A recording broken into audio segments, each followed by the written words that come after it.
Reggie Miller and I, like through comedy, he's become like an acquaintance / internet friend of mine. Like if I send him messages, he'll respond right away, or he's like talked to me before and been like, I'm going to catch you on the road. And I'm like, please don't.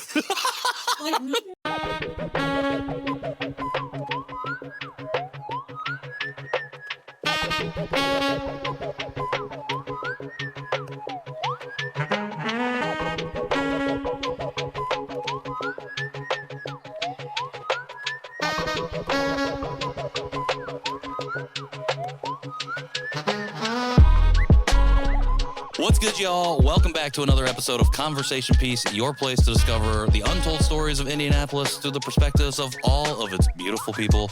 My name is Patrick Armstrong. I am your host, and I am excited to be back in 2025, the year of community. There are so many wild things happening in the world right now, and it means a lot to me to be able to come back every so often, sit down, have a great conversation, but be in community with people who I know don't suck. So shout out to the people who don't suck. And yeah, we're going to leave it at that.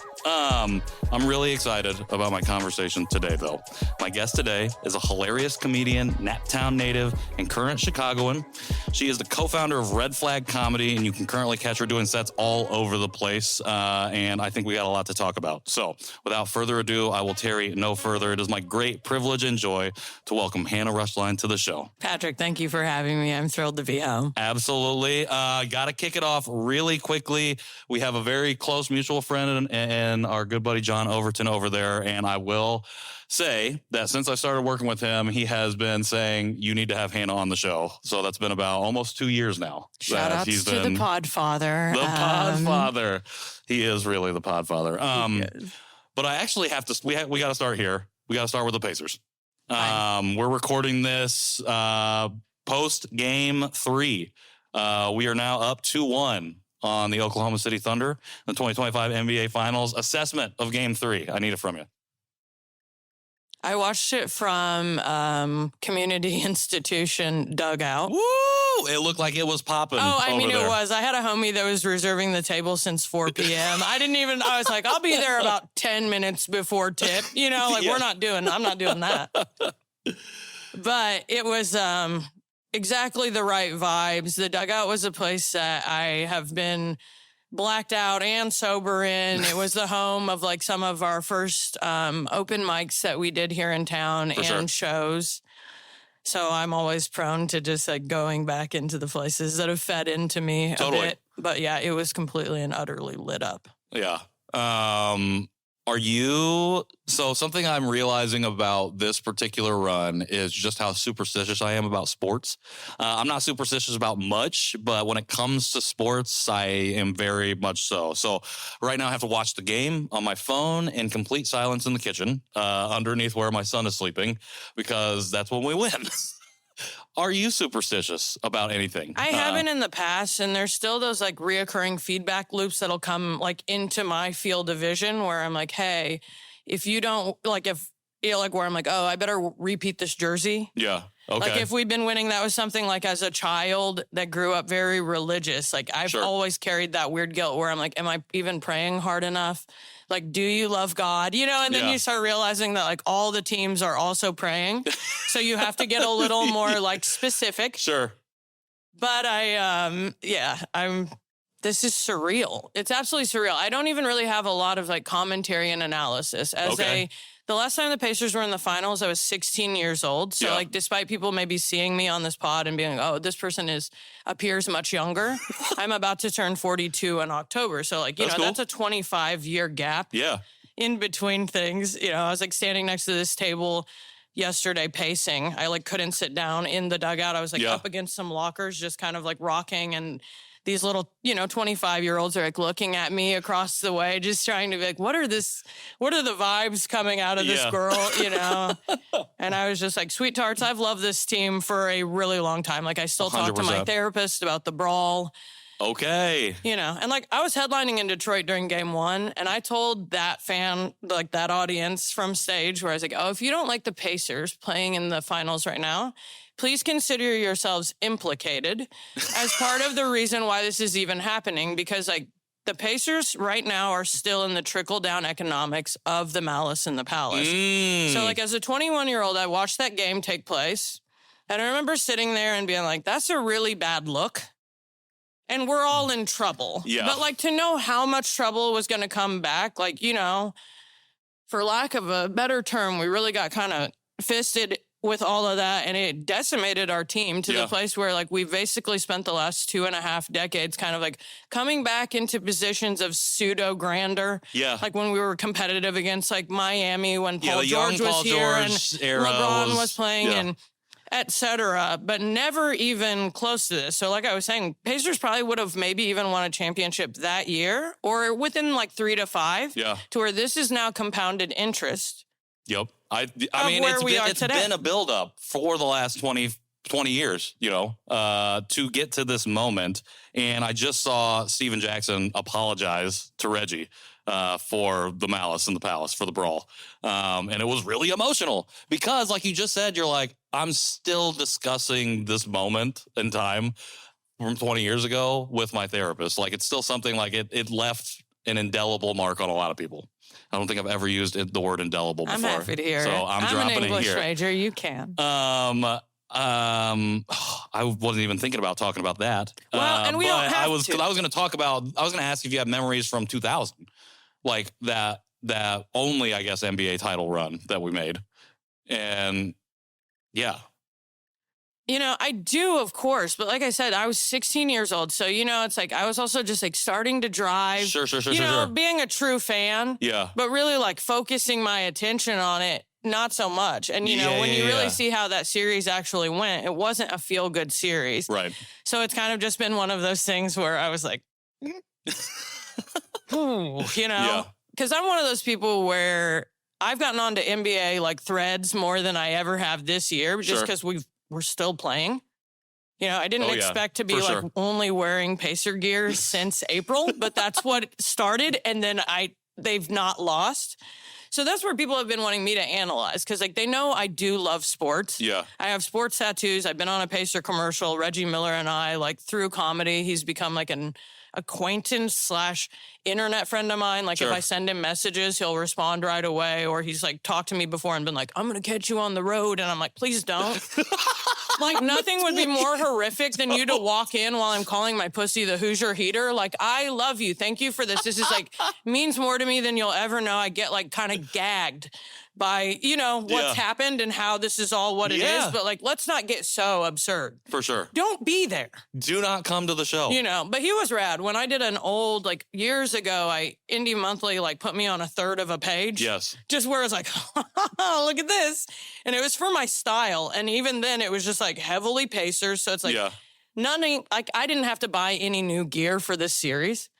People have been like stopping me in Chicago. I never thought I'd be able to walk through like a New York or Chicago right now with Pacers gear on and be floating through the streets. I can see every Tom, Dick, and Harry is like turning around. They see it, you know, and they're just the ones that aren't bitter are like, go Pacers. And the other ones are just like, and I'm like, I'm not the one.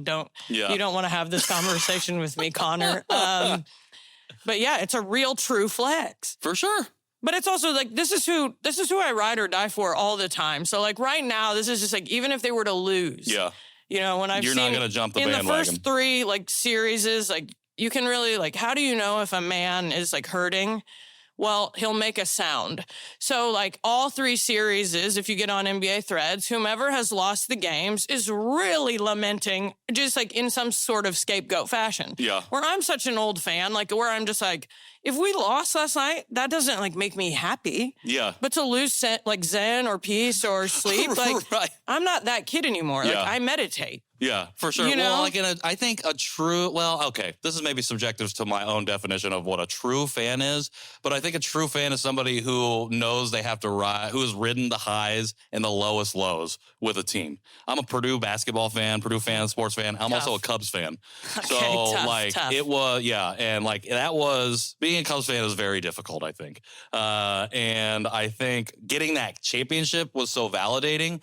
But it was also because, like, I understood what it was like to be standing as a 13-year-old in front of my TV and watch fucking Bartman or whoever grab the ball out of Moise Alou glove. Like, I remember being like, what is happening? And like feeling like the world was over. And then, like you said, as a kid, like that is like traumatic experience. It is over. And like, as an adult now, I'm like, you know what? If that's the worst thing that ever happened, the worst trauma I've experienced in my life, I'm okay with that.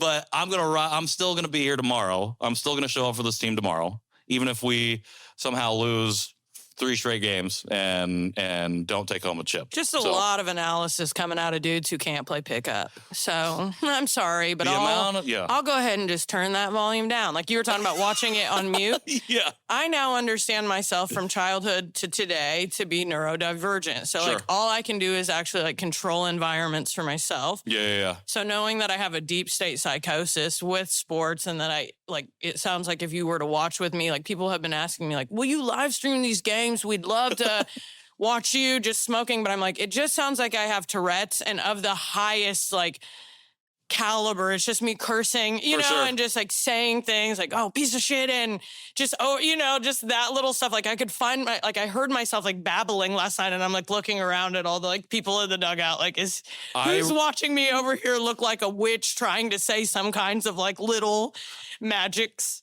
I resonate with that so much. So for last night's game, coming down to the wire, we've got a clean enough lead that we clearly don't need to foul. And yet Obi Toppin continued to try to steal the ball.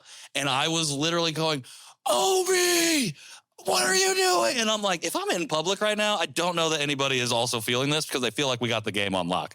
But as a fan of sports teams who continually let me down, I know that I can't ever be happy until the clock reads zeros. Oh no, the dugout, there was no one even with a comprehension that it would take like the most massive fold, honestly, just like us like laying a ball down and letting them grab it and still no one made a sound. But I think it's also a testament to the way the Pacers have been playing this year. For sure. That even on that flip side, the base holds space for the fact that anyone could potentially come back, because that's where even people seeing me out and about, like I did 4 shows in this New Jersey spot, second round. And I remember being on stage and being like, make some noise if you're a Nets fan. And no one cheered. And I was like, oh, so all Knicks? And they were like, And then I launched into like 2 minutes of Pacer material, so nice. Like I've been well aware, like I was feeling reckless. That night I almost like went into Times Square with my jersey on because I saw they had assaulted that firefighter, and I was like, bare minimum, I'll get like shanked, but I'll survive it. They'll for sure give me all of like the seats to the rest of the games. I'm like, worst case scenario, I actually lose my life, and I was truly, I'm like willing to lay that down. Martyr forever in 100%. Pacers history. Think about that. I would become instantly, I'm like the patron saint of the Pacers. People would be like burning candles for me. I'd create like this blood magic sacrifice where we'd not only win the finals, but probably like create some kind of element of fuckery to where like New York may never win again. Like something would happen in Bond there that would be so deep and dark and real that I was for sure like high floating around in my mind like, oh, go down there. Do you love them? Do you like them? Drake, are you high right now? Do you ever get nervous? I'm like, I'll go down. I'll see what they're talking about. But yeah, I'm absolutely that type of person, which is, why I also don't protest. Like I was telling you, it's just like, I wish a motherfucker would. Yeah. I'll be first person double middle fingers to ice, like, shoot me with your rubber bullets. Shoot me with the damn rubber bullet. I got 4 mugshots. You cucks can't scare me. You didn't even do anything to earn this. Like, for sure. We're from Indiana. The good guys got guns. Like, you don't want to play around with everybody in Indiana is carrying around a gun. And we can carry it openly and without a permit. So go get one this afternoon. So if I feel that's so compelled. That's the thing. If we need to arm up, we could very easily do so in this state. Have you had to... So I'm assuming you were already booked to play to do these shows prior to us going on this run. Are you adjusting material in real time as you get ready to go on, as we are making plays, winning games, and you know that you have to go on stage and no doubt do a about set? it. I can. Yeah. I might not always, but I can. I mean, John knows this, but the whole time I've been doing stand-up, I'm like one of the very few, and I don't say this with any bragging because I find it to be more of a hindrance. It's really like building its own fan base, but in this like culty, slow way that causes me to like alienate people I love and whatever. But I don't do the same sets ever. Okay. So like when I was doing even 8 years ago here in Indiana, like from the open mic level to recording my first album a few years ago, I've never run like the exact same set ever. So like I'll get up and I may return to certain kinds of jokes and I have things that have, taken shape. Yeah.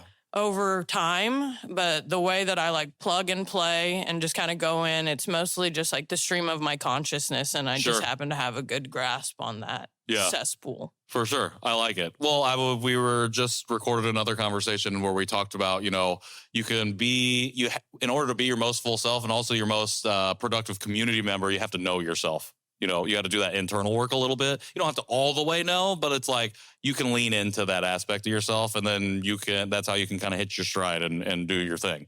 And I feel like comedy, or at least performing on a stage in any medium, I feel like is a little bit of, I get myself a little bit. I think I can go up here and do this thing.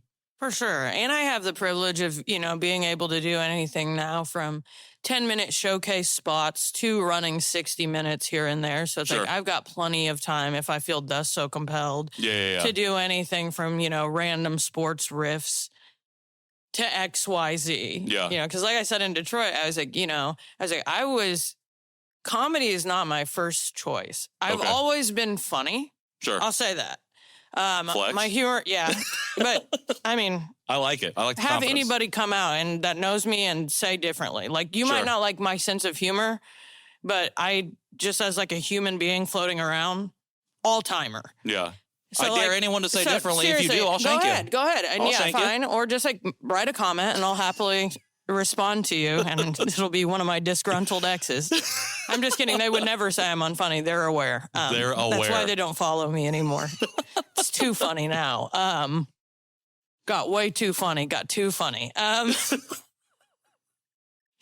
But yes, I can always I always hold space to make calls that are happening in real time. Sure. So let's say, okay, I was on stage the night where that dude from Migos died. Oh, yeah. Okay.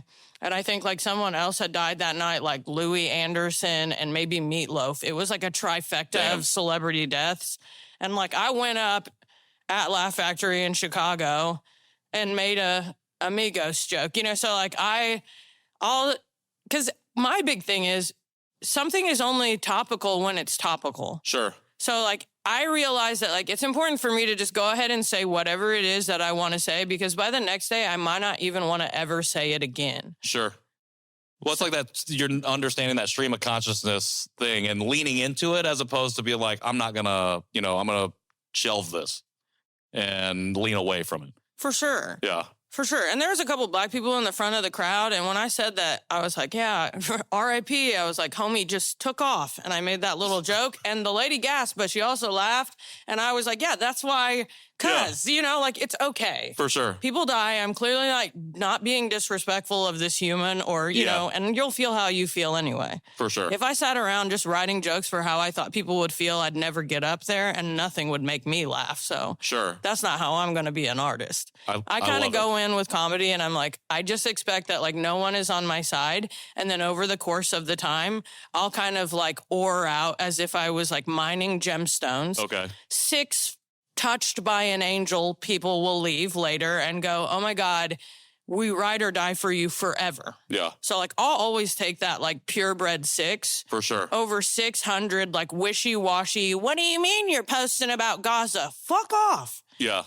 I am. This is what we're doing. So he that have ears, let him hear. The other ones, 10 minutes, go home, don't care. Yeah. But not the other way around. For if sure. I sat and just I said, it's most people just don't even know yet what they think at times is funny. Yeah. So for me to go in with any kind of preconceived notions as to what that is just incredibly detrimental to me and something I just won't touch with somebody else's dick. For sure. Well, I think that people, and you're obviously aware of this, they want to make serious out of stuff that's meant to be comedy. And you turn around, it's it says comedy club. It doesn't say serious club. We can talk about serious stuff, but that's the work of a comedian is how can we make this really terrible thing that's happening accessible and also hold it to account in like all the different ways that you can tell a joke, and comment on something. If you want a TEDx, that's perfectly fine. I will do those in the future. I know. Like there's parts of me that want to get real serious right now. Sure. And that's why I'm framing some of my like first one-man shows and those things where you can kind of be like off-Broadway-y, and it can be more like dramedy. Sure. But as far as my comedy, I've had to kind of get out of my own way. I remember last time Trump took office, I didn't feel good about it. I was only like a few years in, and on stage, like I didn't know how to even get off my emotional center. It felt very like, if you vote for this cuck, you don't love God, you don't love this country, and you don't love other Americans. And that's how I was like talking. And, you can tell I'm a very like, it's a lot. And so I was like, oh, I don't want to do that again. And now here we are, and it's worse, but I'm better. And I'm at this place where it's like, oh, even maybe the other day I left Laugh Factory and I was like going in on the administration. I've definitely said some things on stage in the past months where I'm like, oh, based on the way these little dicks talk, like I'm one more set away from Guantanton. Like they're coming for me. I do not care. And I mean, and I don't. I had homies that have been like a little nervous. They're like, those jokes, like you talking about shooting Elon. I'm like, buddy, like not only is it not a joke, but like, okay, I said it. It's all right, But that's neither here nor there. But, that's like, I didn't also turn into an adult and, get into performance to like bow down to a bunch of bitches either. Exactly. I've read the Constitution. Yeah. I'm well aware of my rights. For sure. You're the ones that don't know I'm not playing this. For sure. And they want to make a lot of jokes and then they can't take a single fucking flip back. So I've already lost every iota of give, no a damn fucks to give left. None. Yeah. Not a one.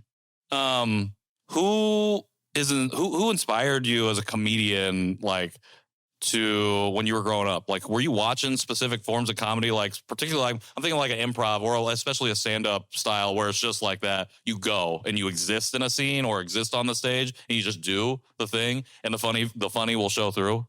Like, was there anybody that was like, oh, this is a person that I really enjoyed? Unfortunately for me, I mean, we can say unfortunate, but it pressed me into what I am. Sure. But, my dad has always been and still is the pastor of a church and a very like conservative Christian church. Sure. So I wasn't allowed to watch pretty much or listen to anything that was quote unquote secular. I did everything from like Hyde, Judy Blume, young adult novels like Dear God, It's Me, Margaret. Yeah.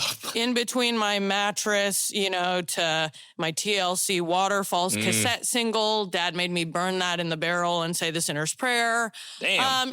Pretty aggressive. So like, no, I wasn't really in one of those households. I think a lot of people will catch me off stage now and they're like, they'll ask me those kinds of questions. They're like, oh, clearly you grew up in like a whatever type of house. And I'm like, clearly you don't know how some of this can start to manifest out of a person who frankly did not have any of that, watching Carlin or any of those. And as I started kind of going into comedy, even well before I like got into it, I've watched some. I'm not saying I haven't like watched people's specials or whatever, but not a ton. And I think it's really kept me and my voice super authentic because like something I hear more than anything is like, oh, we've never heard anyone that sounds like you before. But it's because I have no affectation from anyone else. There was no one else I watched and was like, oh, that's the cadence.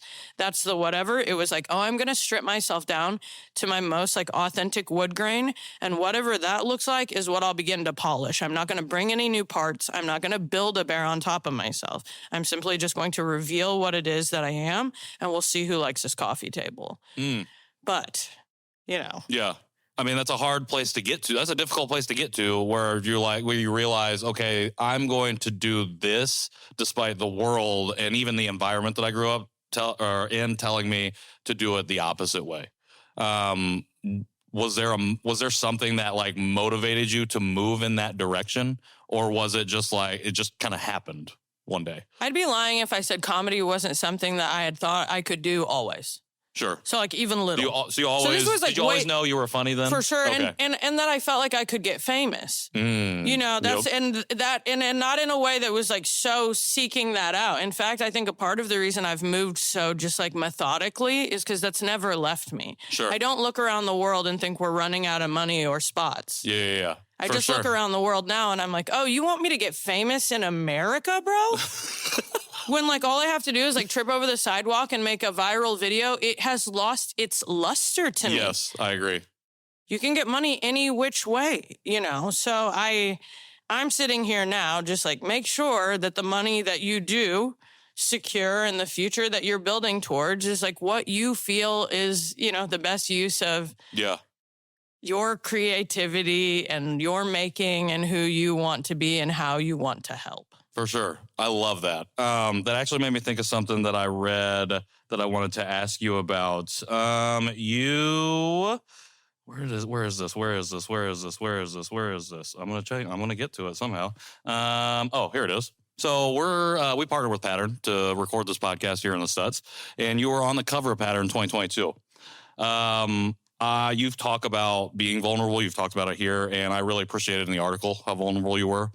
And one thing that you said that really resonated with me was that you said, I've never been trying to abandon Indiana. In fact, I am still here as much as anywhere else. I just had to see another skyline to start to contribute to my own. And you talked about taking the long scenic route to get there. And so I wanted, and you just talked about one of the reasons I've been moving so methodically is this. And I'm like, that made me think about that because it's like, I grew up in a very conservative, rural, white household. I was adopted, so I didn't really have any of that racial or ethnic affirmation. And while I had a lot of like love and empowerment to just be American, it also came with a lot of the like pitfalls that come with growing up different in a white community. I got called gook, chink, spick, kamikaze. I mean, just stuff where you'd be like, buddy, my dad is white and the pastor of your church and you come over for egg rolls. Like, you know, like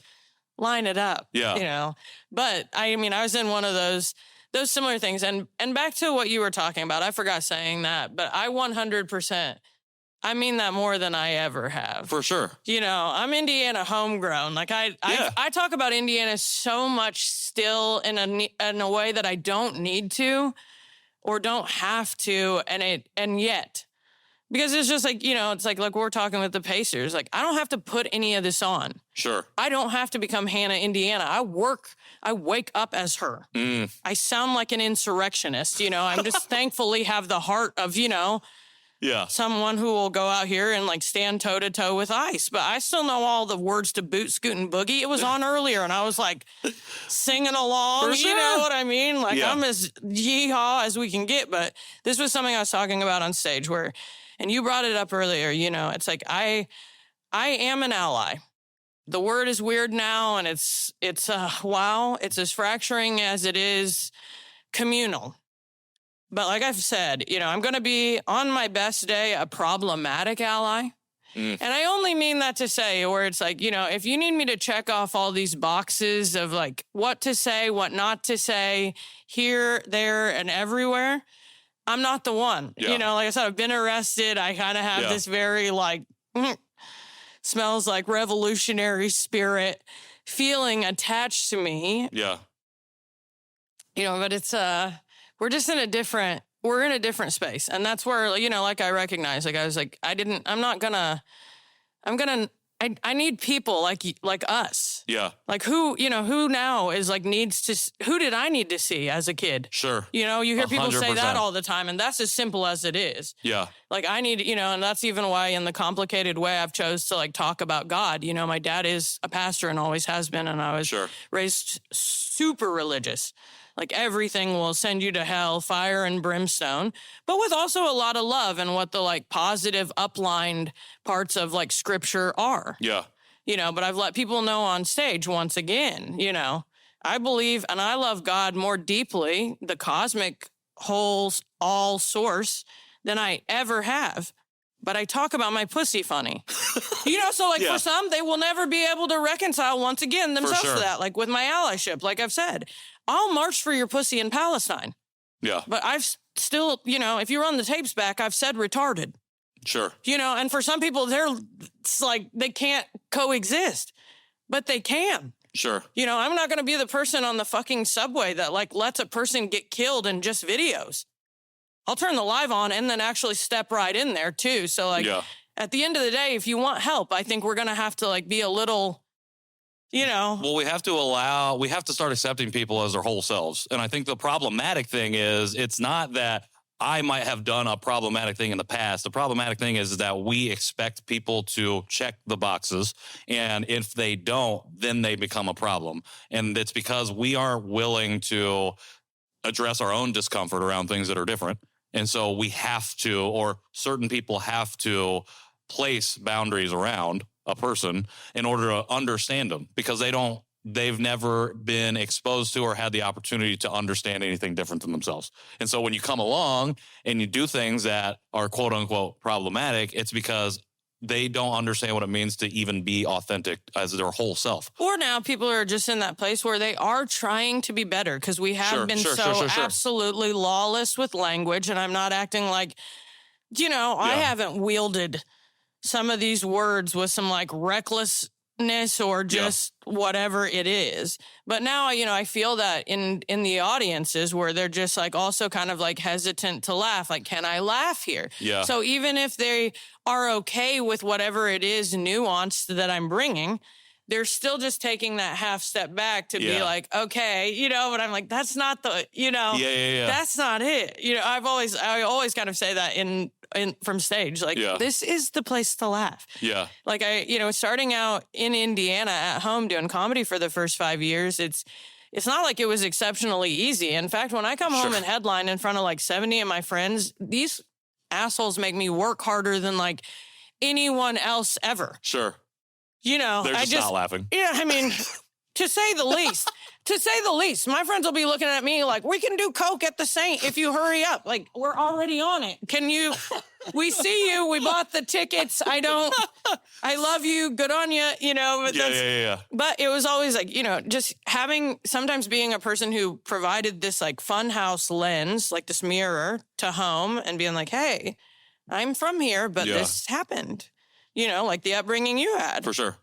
Didn't happen to everyone. Yeah. But I'm also just as a part of this as you are. 100%. And that reminder of just like, hey.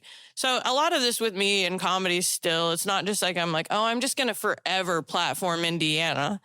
But at the same time, watching Indiana just become more and more handsmaidey at all moments, I'm like, hey, you got to let some kids still.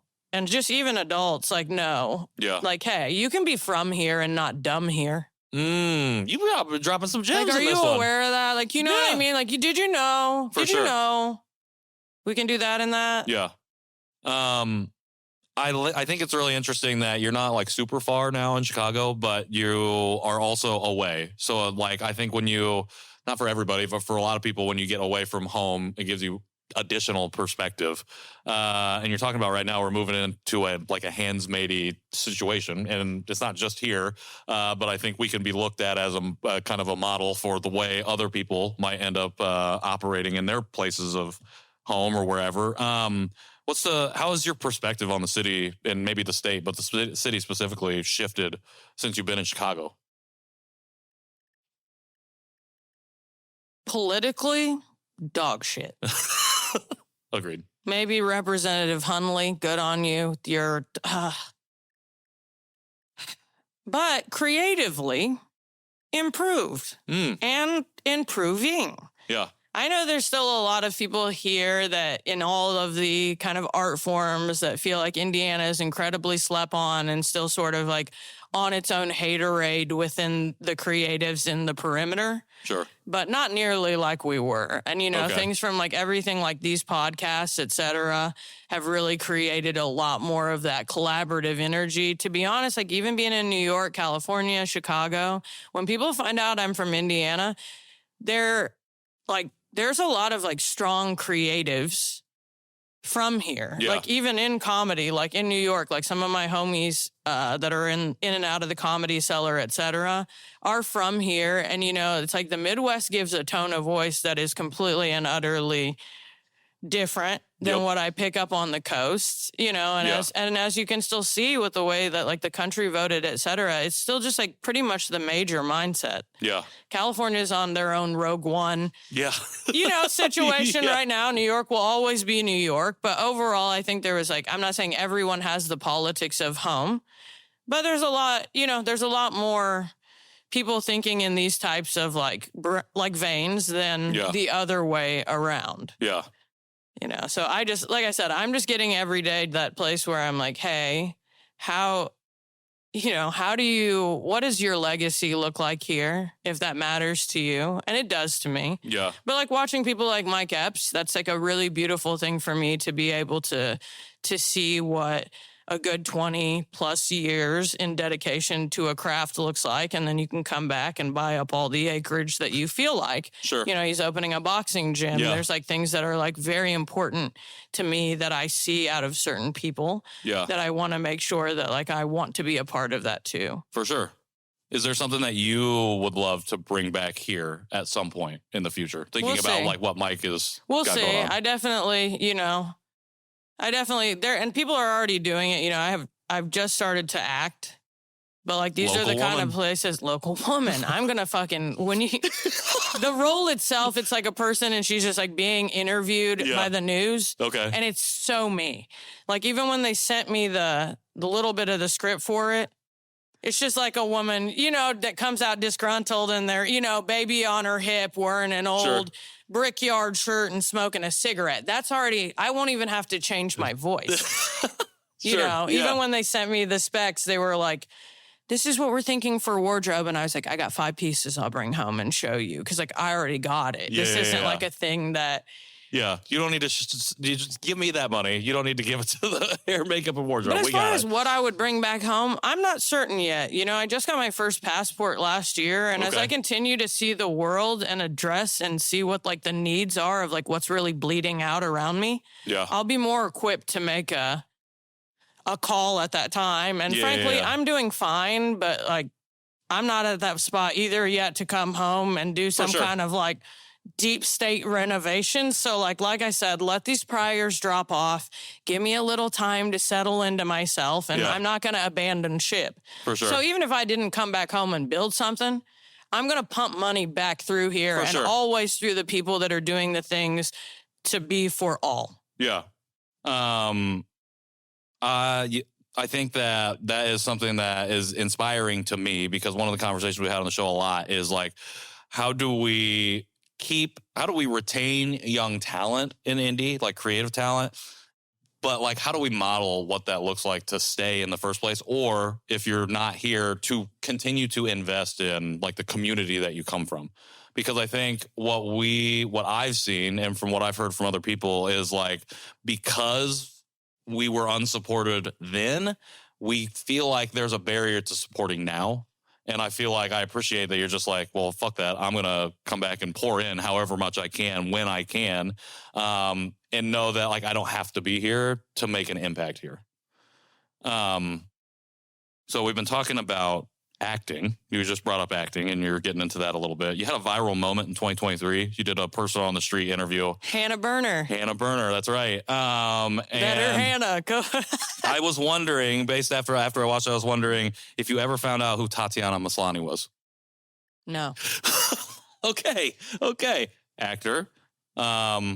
She played in a show called Orphan Black, and she did a bunch of different roles in that one. It was about clones.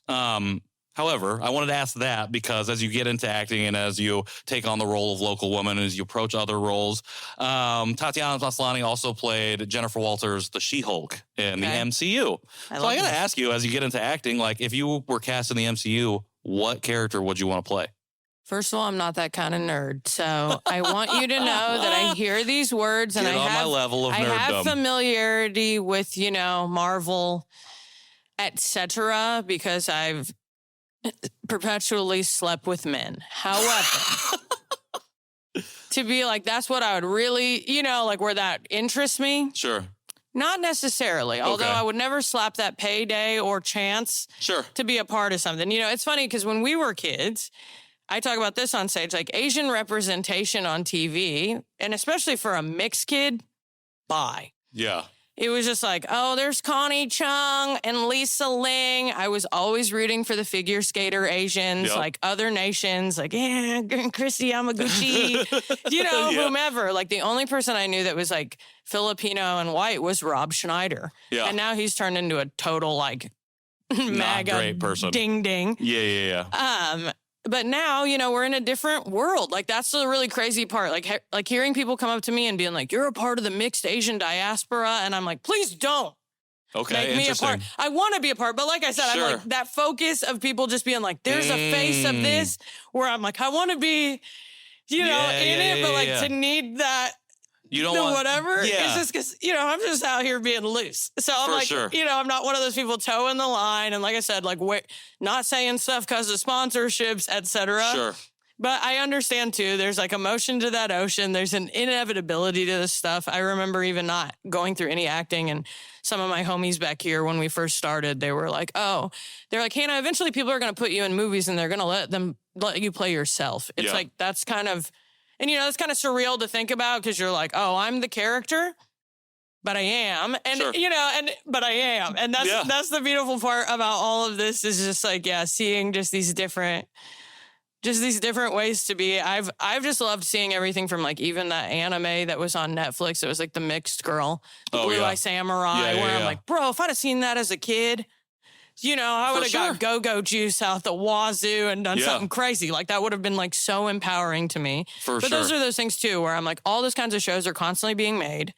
And so I'm just like making sure, I think for me, it's like what we were saying, when I know that I am who I am at all times, I know that whatever I get brought onto creatively is a reflection of that. Sure. So like everything I'll be asked to do in the future, like everyone knows how I feel about the stuff. It wasn't like, well, we brought Hannah in and we didn't know all this was like happening. So it might make things more selective for me. I might not just be like this, she's everywhere. Right. But I definitely think I have some seasons coming where if you don't like me, it will be really annoying for you. Sure.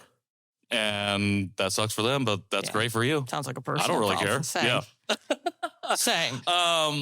Well, I love it. And I'm glad that you brought up about Rob Schneider, because I wanted to ask you, one of the pin jokes you have on your feed is about being bad at math as an Asian person. Really resonated with me. I suck at math.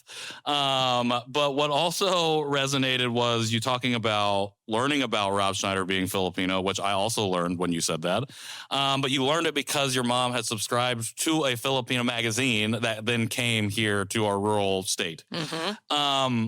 That made me want to ask, and we've kind of touched on it a little bit, but I was wondering, so for me, I rejected my Asian identity completely until I was 30, but that started when I was growing up because I didn't have mirror, I didn't have representation. What I was seeing on TV, I had so internalized white supremacy that I saw myself as white. So when I would see not even Asian American people, but Asian people like Jackie Chan or Jet Li on the screen, it never triggered in my mind, oh, that could be me. I was like, oh, that was a cool action movie. And I would just move on. So there was no embracer of identity or culture. Did you experience any of that while you were growing up? Or was it something that was separate from? We had it. Sure. That was the thing is mom was still cooking. Mom's straight off the boat, first you'd flip over here. So it was like, we'd still eat fish and she'd have the head and the eyes on, or, I'd have, for being in a very racist area, I had the most well-attended birthday parties in town. Sure. Because they're like, oh, Rose is about to have the lumpia. And, like I've said on stage, you want to find the racist, they're at, the fucking Mexican restaurant. Go look and find some Thai chili sauce and I'll show you someone saying a slur. So it's it was lit up. I knew of an identity that I had, but it wasn't super, I sometimes get a little frustrated now having a mind for languages and things like that, where I'm like, people are like, well, did your mom speak Tagalog to you growing up?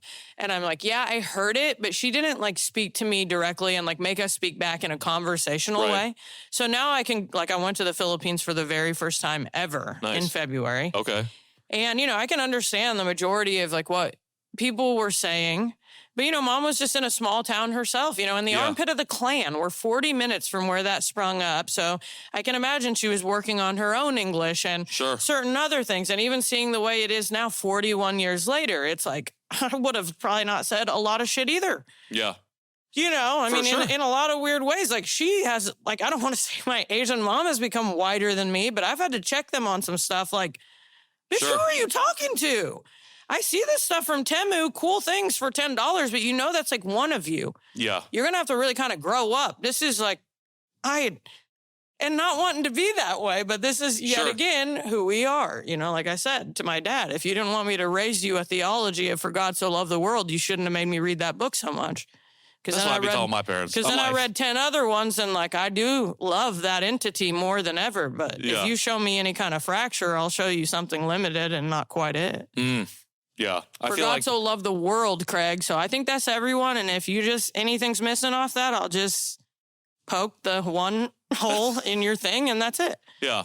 I feel like it is, always a constant like reminder that, hey, if you didn't want me to like be my own person and like think good things about other people and like want to hold people accountable because they did a bad thing to another person, you shouldn't have raised me with those values. Like we might be very split politically, but that politicalness, like I'm over here because you taught me to be a good person. Like, but you're over here now. So like, there's something going on here. Sorry, I'm upholding those standards, you know? Yeah. So it's just like, it's interesting, the juxtaposition of like trying to embrace your family and then also like you have to hold them at arm's length because of like we got to figure out how to navigate this thing together. And for all of us, you know, and it's like and I have to hold that space. It's hard for me to even say this, but as a meditator for the past 5 years, and I go through a lot of the different strains and types of meditation, but one of the ones that I started to do was called meta meditation. It's loving kindness.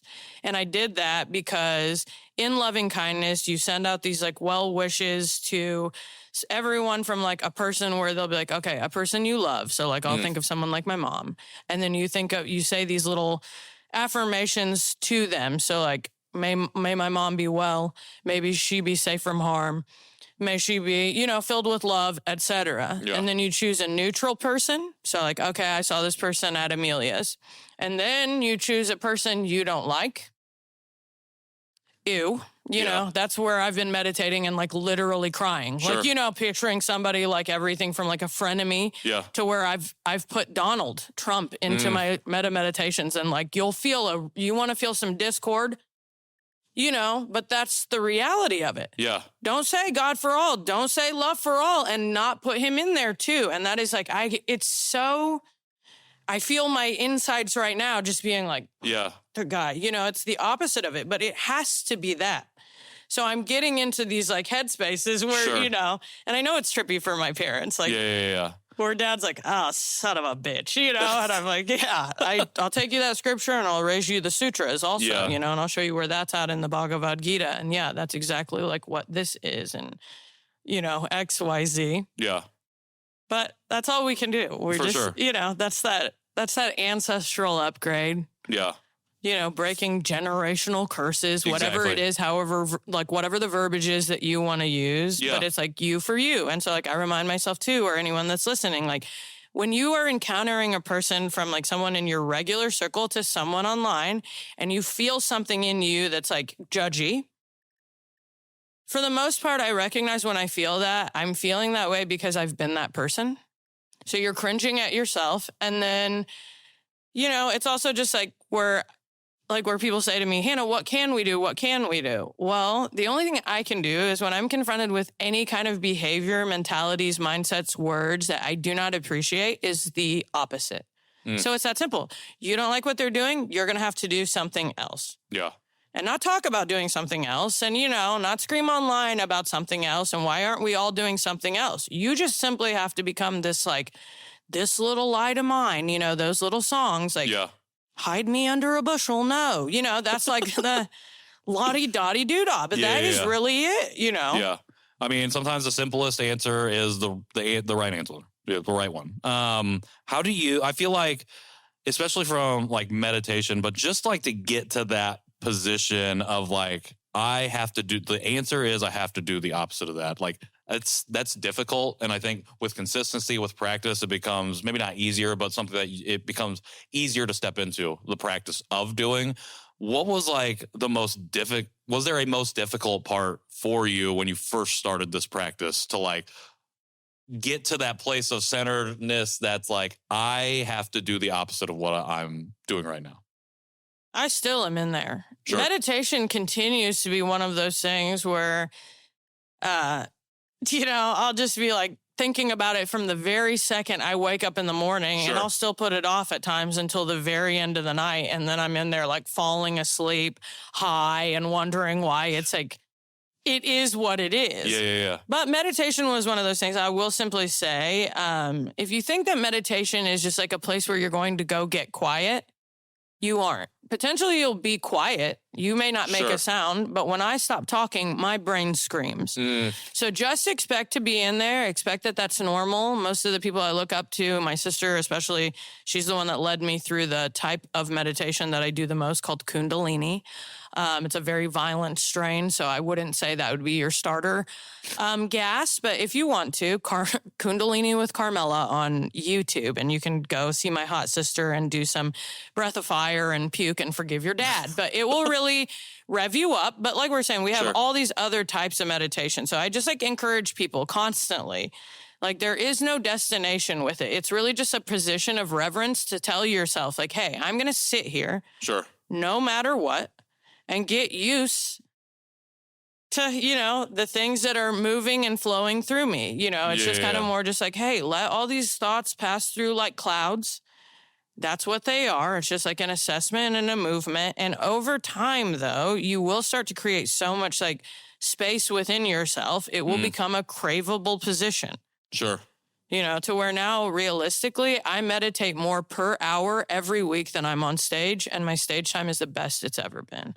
But that's because I told someone, if you're working on myself, which is what I started to do a few years ago, where I was like, I don't know exactly how to get better at comedy per se, aside from just doing the reps. Right. But I know that if I do whatever I need to do to be the best me, that by trickle down, everything will improve. Yeah. So big surprise that, Right. that I eat overall like really clean. And, Sure. Where people are like, oh, for 41, holy shit, how do you, well, but then you go and show everyone what you're actually doing. And then people are like, well, we would rather just kind of sit here and like read another article about what we could do. And I'm like, I'm already just telling you what it is, and you got to get in there. And you got to start rattling that cage around, and, you got to do the thing. I'm resonating because we're talking about the feeling in here. It's like when you feel the feeling, it's the same. Like if I feel a thing about somebody or an action that somebody's doing, it's probably because I've done that thing. And I'm like, so I need to like confront and address that. And I think that it is like, it's so uncomfortable to want to tell yourself and realize that the answer is so simple. Like you just got to do it. Like right now we were just talking, I've been really struggling with like food and consumption, and like what it is that I've been putting in my body when I'm doing it. And the thing that I am talking about in therapy is that in the moment, I know I am telling myself, this is the wrong thing to do. Or like, maybe not the wrong thing, but you don't need to do this right now. And yet my body like does what the people are doing. It just sits there and reads the article about what I could do. We're in deep feedback loops. And that's the thing. Until you make a loop that's the other way, you'll do the old loop. Yeah. So same, like you are what you do, and you do what you think about.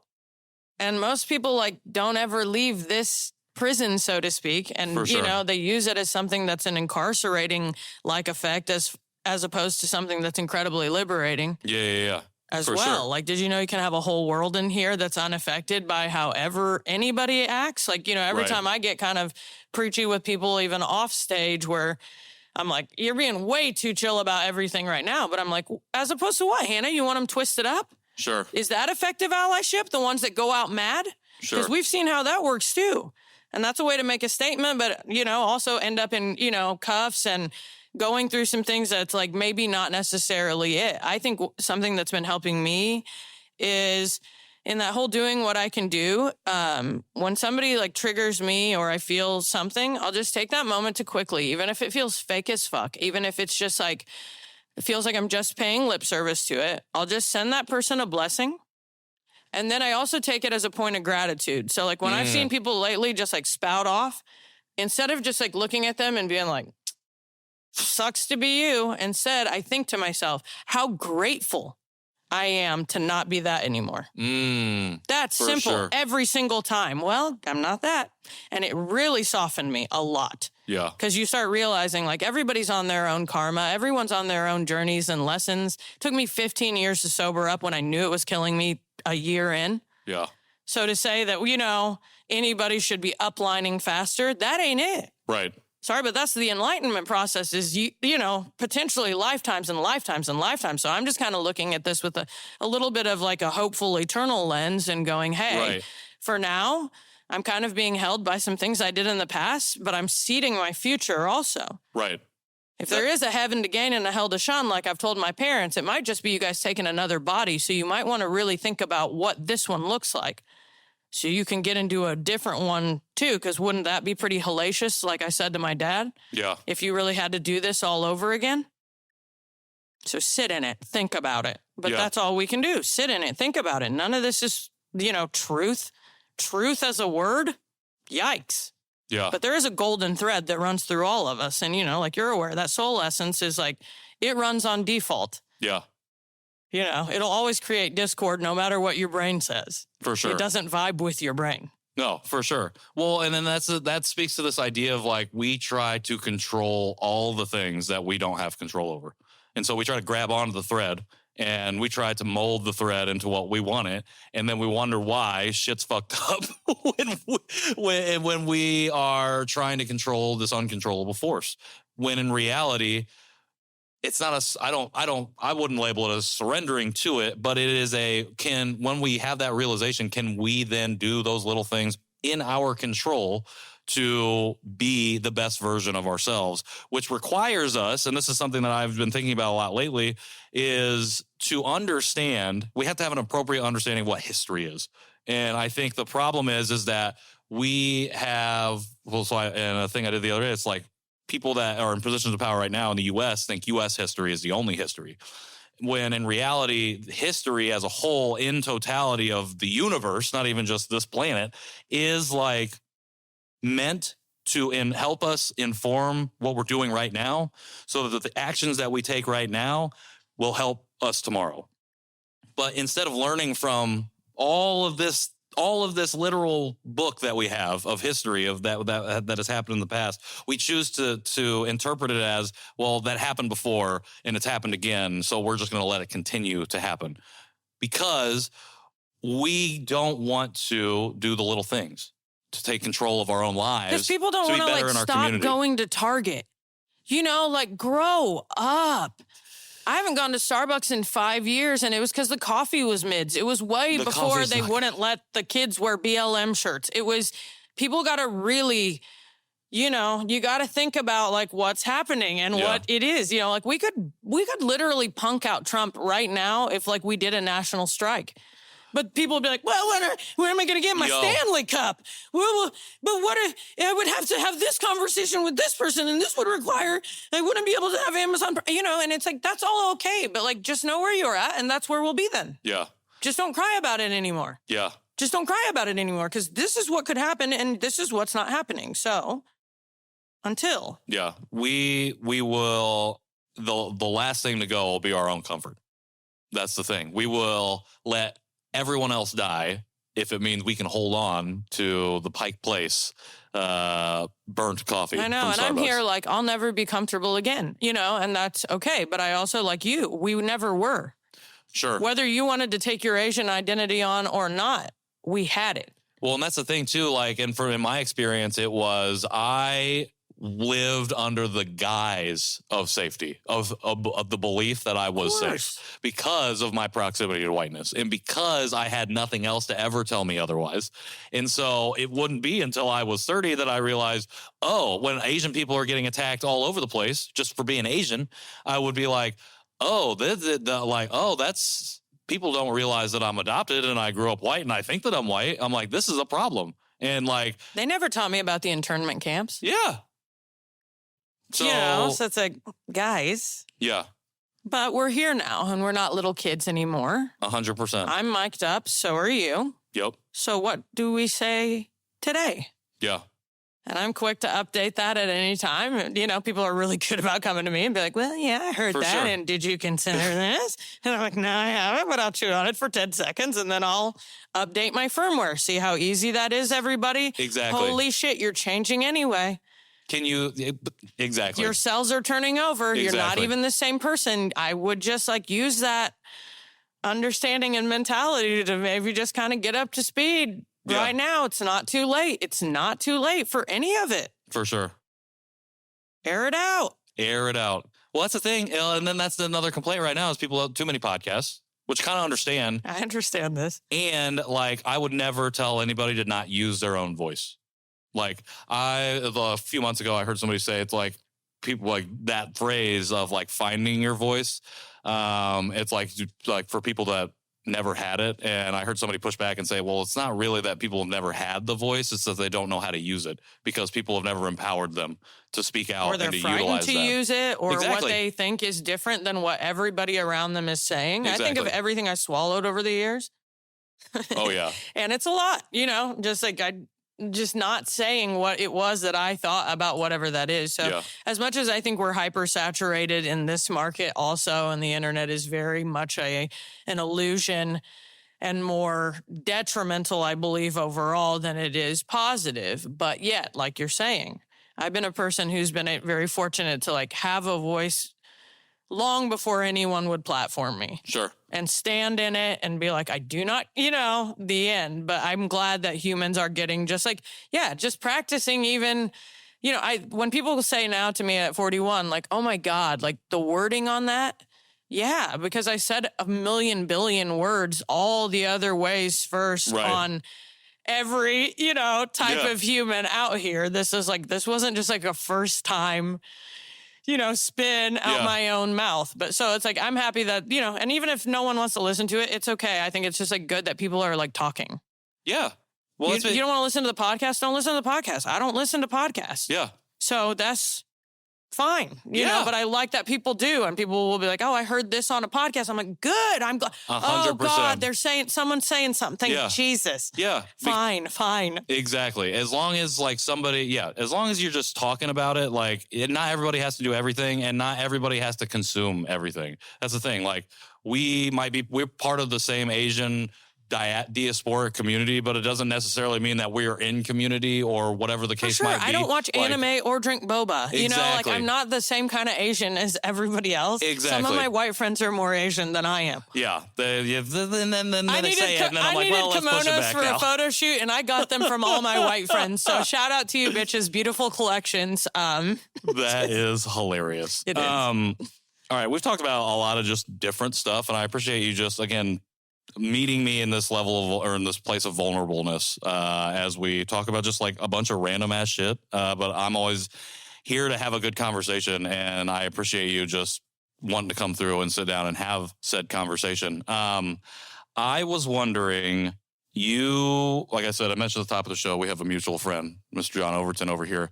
And I was wondering, we have a recurring segment on the show called Give Them Their Flowers, where we ask our guests to shout out a person or persons that they feel like deserve their flowers at the moment. Since we got you here at the mic, you can shout out whoever you'd like. And before you do, I was wondering if you could say some nice words about our friend, John. John is such a quiet, not quiet member of community. That's like, I feel like I'm shouting out a person that people know better even than I do anymore. You know, John has been one of those, like a human connector. And I appreciate those types of people that'll come in and look at the people that they know and create situations that have some like aligned chakras. Yeah. You know, that he just has like more of an awareness of all things happening in the city. And he's just been like deeply in music and all kinds of things. Like when you put up like some of your songs at times, I'm like, oh, I forget that some of my homies even have these facets. Sure. You know, John is definitely someone I would shout out. Stretch. Shout out Stretch. Who, you know, Stretch is one of those people here in town where, once again, not even from Indiana, but really kind of like platforming. Yeah. And, you know, a place for sure that he is in. Always loving Stretch's like videos nowadays with just like kind of like saying something community oriented, high 100%. Vibe, keep it together, don't get lost here. You know, I already brought him up, but just because he's in my office, like that Mike Epps stuff has really like moved me. Yeah. You know, I'm not sitting here and acting like I'm like, think he's like the funniest person in the world, but he still had, you know, he makes me laugh, but like really seeing somebody come in and like legitimately buy the block and then put stuff on the block and then, you know, podcasts on the block. That's it. Yeah. You know, well, too many people come and buy the block and then don't do anything with it. So 100%. Also, forever, I'll shout out the gang at Butter. Wow. You want to talk about for the culture or like watching, I love art and seeing that kind of like that focus come out of here and what they've been doing has been beautiful to see. Like you're saying, pattern. Excellent humans. My buddy just started a sourdough bakery in Zionsville, and it's the best sourdough in all of the city. So shout outs to Allie. Go over and see my homie. Get some sourdough. But otherwise, you know, I think John would tell you, I stay giving flowers. For sure. Like there's just like, hey, I might not see you again. I'm going to say something to you right now, like about the way you made me feel. And for me to be like, oh, I'm deeply on the pulse of who's like cranking right now. Not necessarily. Sure. But if you're a person and you want me to give you flowers eventually, just like make yourself known to me and I'll become acquainted with your thing. Yeah. You know, because that's where I am too. I'm not plugging in online too much anymore. Like when I've been online for 5 minutes on any app, I don't feel good. And I find myself dropping into judgment and competition. So I'm like working very hard right now to create some space for myself there. But it doesn't mean I'm not on there. I'm not receptive to DMs. Like, get in there, say something to me. If there's something that like needs attention, I will draw attention to it. I have no problem doing that. I'll clutter my own space. I've like, quite frankly, like even in my mind, allotted the next several years to a commitment to just like online sharing whatever I feel like needs to be shared for my own promotion, but really just like championing, like finding the voices of the people who are already like deep in community.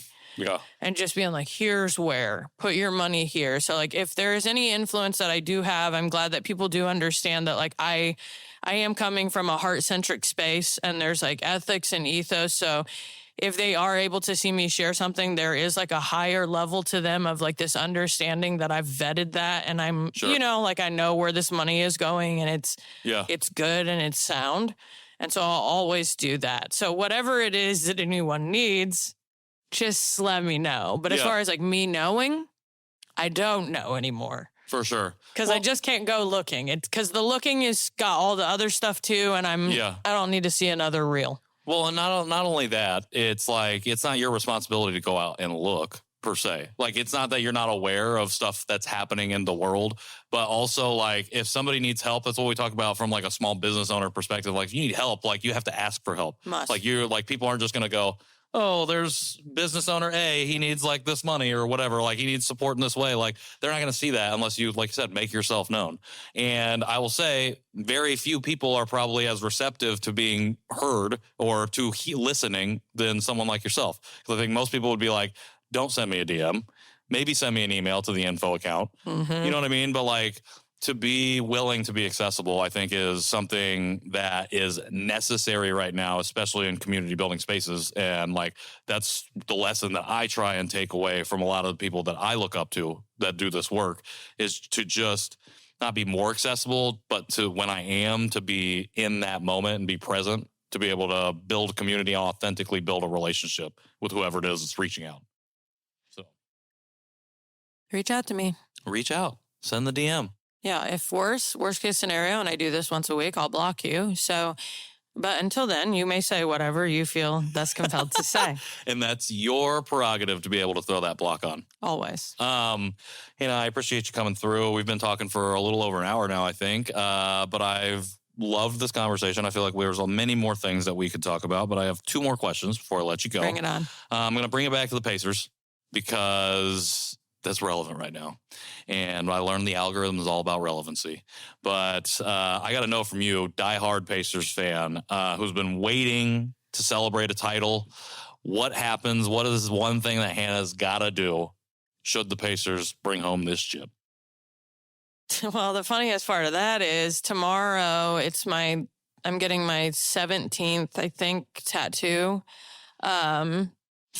And it's an ongoing joke that I had with my tattoo artist where he's been trying to convince me for years to just like get Boom Baby tattooed above my penalty box. And so like we had been joking. I'm like, no. I have other Pacer tattoos. I have like 2 of them. So it's like, it's not like it's not part and parcel. It was just more like, come on, grow up. And then, so maybe second round, I was high one night talking to Adam about wanting to get on his books. And I said something very like flippantly where I'm like, oh yeah, whenever I come in, I was like, if the Pacers make the Eastern Conference Finals, I'll go ahead and get that tattoo. So tomorrow I have to go get that tattoo. So I'm not going to get it like right above. I'm going to put it off in the batter's box a little bit where I have all these other like weird little things that my mom's already irked about. But Boom Baby's getting put on me tomorrow. So I'll make my 3rd Pacers tattoo. I don't know that I could really go any deeper than that. Otherwise, I'll just be celebrating our championship from wherever I happen to be at that time. If I can be home when that happens, I will. And if I cannot, I will be home still. For sure. With my little jersey on. But yeah. I love it. I have a small follow-up before I ask the last question. Sure. Where is the batter's box on your body? I would kind of consider it over here, just like, in this, like, hip flexor area. Because, like, I think originally we had talked and joked about it being just like, I was going to do something crazy, like old English letters, like you do those, like, Cholo tats on your chest. And I was going to, some, all these things have passed in my mind's eye before. Yeah. But yeah, I'm just going to put it off. I got these little clusters of, like, randomness. With everything from like Chili Willy to la-di-da-di-da, like right under on my side boob where my boob would be if I had one. I have like an 8.9 and that's for Reggie's 8 points and 8.9 seconds. I already had my very first tattoo ever. Terre Haute, Indiana was the Pacers, Colts, and the Yankees, which are my favorite 3 teams, but that's a different podcast. That is a different podcast. I know you're sitting there, you're like, hold on, Yankees. I'm like, don't do it. All right, we'll get to it next time. All right. So that's what I'm doing for the Pacers. Yes. I think that's a pretty big sacrifice. I don't know what else I could do but come home and be close to my powers and, root here. The only thing else that you could do, I think, is put on your Pacers gear, go out in the middle of Times Square, do something hilarious, get shanked, die, and then now be the martyr for the Pacers. If we get to Game 7 and it feels that precarious, I'll think about it. Okay. I'll go do my last set at the stand and I'll just make it a rip and then I'll come back out and we'll do what we do. I'll go near that weird thing where they're like looking into Ireland. Oh. I get stabbed and they're watching like across the world on that VR cam. Like, that is hilarious. All right, I'm here for it. Not for the dying part, but for the hilarity of it all. I hear it. As we let you go here, one, thank you. Going to have you back. Maybe let's do a conversation in Chicago at some point. For sure. We can do one of these dialogues, like a live pod. Ooh, I like that too. Bring other people in, some AAPI vendors, etc. You must be looking at my posters over here. I got it, We'll definitely do that. But as we head out here, for folks that are watching, listening right now, I said you're at the top. You got shows. You're popping up all over the place. How do people best find you, find your work? How do they follow you? How do they support you? Tell them all the things they need to do going forward. Aside from my government name, which is Hannah Roeschlein, and how you could find me on, say, Facebook, I am across the socials at Handerpump Rules. So like Vanderpump, but HAN, Handerpump Rules. That's my IG. I got off Twitter because of cuckadoodle-doo, but I am on Threads. Those are ways to, find me. I have an album out with a reputable label on all the streaming services called Asian American Psycho. So if you want to go back into my earliest discography, that is available to you. But otherwise, you can just kind of like follow me online and I'll post as I feel so compelled. And otherwise, I'll just let you know where the protests are. There we go. We'll link your social stuff in the show notes. We'll also link Asian American Psycho in the show notes because I got the link to that because I found it because I wanted to watch it. Hannah, thank you so much for coming by. I hope you have a good time at your next show in Columbus. Thank you. Hope you have a good rest of your time here in Indy. Thank you. Go Sirs. Go Pacers. And I appreciate you. Thank you, Patrick. Absolutely. Everybody else, new episodes Tuesdays, YouTube, and wherever you get your podcasts. I'm pretty sure you can also go to conversationpeacepod.com for everything else, the open door, merch, whatever else you need. And we got cool stuff happening, cool conversations, cool events. So make sure you stay tuned. However, until then, for the show, that's John Overton and Popular Rapture on the mics, David Durham and Durham Visuals on the cameras. Shout out to Pattern and the Studs for this beautiful space. Shout out to Madeline McKinnon and Frida's Flowers for the flowers and for sponsoring the show. Shout out to Hannah Roeschlein for being an amazing guest. And shout out to Patrick. I didn't have to say it to myself, but I will anyways. Shout out to me. I've been Patrick Armstrong, and this has been Conversation Piece. See y'all soon.